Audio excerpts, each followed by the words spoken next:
It was October 10th, 2007, and after 9 years of development, a game was created that we all know and love, Team Fortress 2, the second in a series. Well, third if you count these as separate games, which kinda makes the 2 in the game's name kinda stupid, and makes it so Valve technically made a third installment of a series, but whatever. The game grew out of everyone, and is currently, at the making of the script, the 8th largest game with amount of current players on the entirety of Steam, over 11.5 years after the release. Not many games can pull that off. People who played it those 11.5 years have grown up with it, and have grown as much of a connection to it as you could a video game, whether you played it on the orange box or when it released on PC. On the 21st of May 2009, arguably the most important update had released, the Sniper vs Spy update. This update brought not only a pretty good amount of weapons and maps, but also brought the most important thing to TF2, cosmetic items. This is the best thing that came out of this update for me, and for many others, and is what cemented TF2 as one of the most unique shooters of its time, and for years to come. It was not only a shooter, it was a war-themed hat collector. After a couple of years and more hats, hat types, and cosmetic cases were added, there are a few hats that ultimately costed more and more. These are called unusual hats, and if you don't know what these are, consider playing Team Fortress 2's trade servers, or just look on the Steam marketplace. These hats were special, as they granted an effect to the hat, creating a cool looking cosmetic in general. However, these weren't cheap, with the cheapest one being roughly £15. This doesn't seem like a lot, but it is a lot for an in-game solely cosmetic item. This caused TF2's trading scene to be ruled by unusual hats, and most mid-tier traders would be trading unusuals, making them seem very important to the Team Fortress 2 economy. And for a couple of years, this was fine, and it was perfect for some traders, some even making YouTube channels that promoted, and was focused mainly on Team Fortress 2 trading. It was, in short, what made Team Fortress 2 Team Fortress 2, in some way. And I don't think the game would be nearly as popular without unusual hats. Maybe it would even be considered dead by now. But these sparkly or flashy accessories were some of the reason why people still played TF2, and why TF2 is alive to this day. Then, come July 25th, everything changed. Valve had released a surprise summer update that added a summer cosmetic case, some tournament medals, and some bug patches. The usual small update that we get nowadays.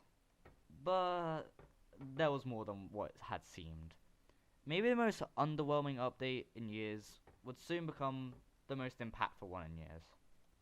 Only a couple of hours after the update, a user had found out that a couple of Team Fortress 2 cases had a weird glitch. The normal 1% unusual chance had been raised. Not to 2%, not to 3%, but to 100%. This means that if you open cases 81, 82, 85, 91, and all of the cases through 1 to 18, you'll get an unusual hat 100% of the time. That means that the prices of these hats that are in these cases won't just go down, they'll take a nosedive. This is even worse when you can consider the numbers of what cases are affected. The crates 1 through 18 are in the retired series of crates, meaning they don't get dropped and that these crates are very rare to have. And an unusual box from one of these crates would be worth, obviously, absolute tons. However, since there is now a 100% chance to drop an unusual, it would make the price of these unusuals plummet drastically. One example of this is the infamous team captain. A team captain on the 16th of July, this month, only 9 days before the update, sold for around £125. That is pretty good for an unusual team captain. However, now you can pick up one of these unusual suckers for as little as £25.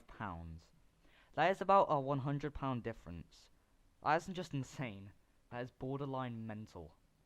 And for a while, people just simply were scared, since other god tier unusuals would soon be the price of a medium priced Steam game. I obviously wasn't affected by this, because I have never owned a single unusual in my life, even though I really want one. But this definitely did take a toll on the community. And I was for the first time playing TF2 scared for it. I thought to myself, could this really be the death of Team Fortress 2's trading scene? Could this actually start the downfall of Team Fortress 2 as a whole? Could this actually just be it? That's what I thought.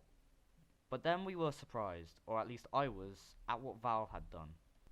Valve, after taking a long break from giving us anything, after giving us no feedback for so long, actually responded to this bug on Twitter. And they dealt with it pretty good in my opinion. They deactivated the Steam Marketplace for Team Fortress 2, so you would no longer be able to sell unusuals, and all the unusuals uncrated were untradeable and unmarketable. And what's better is that they are fixing the community marketplace, getting rid of all the glitched unusuals. This, what I'm showing on screen right now hopefully, is a picture of what happened before they stepped in to the marketplace. It's pretty horrible. And this is a picture after. Valve are currently trying to figure out what to do next with this bug, and the patch should be out after this weekend. So by the time you watch this, the patch may be live. Actually, this may even be old news. Valve actually stepped in for once, and looked at TF2 for the first time in what feels like forever, and actually took care of it. Actually took care for what could have been a game-changing bug. This made me have some newfound respect for Valve, and after all of this, I felt calm, knowing that Valve and the TF team still care about this game, and they don't see it just as a dead game. That's what the very special thing about this is. And now, the next thing that they have to do is, if they care enough for a heavy update, they need to do it. Otherwise, I need to find myself a new main. Yeah, I swapped from NG. I love heavy now. Please don't at me. Thanks for watching. If you want to give me more support, consider checking out my Twitter or even join my Discord in the description. My Twitch is also in the description, but I don't really stream too often on there anymore. But it's there if you want it. My Steam is also in the description, so if you want to gift me stuff or donate anything on Team Fortress 2 or CSGO even, you now have a way to gift me stuff, so that's pretty cool. Again, thanks for watching, and just enjoy your life, guys.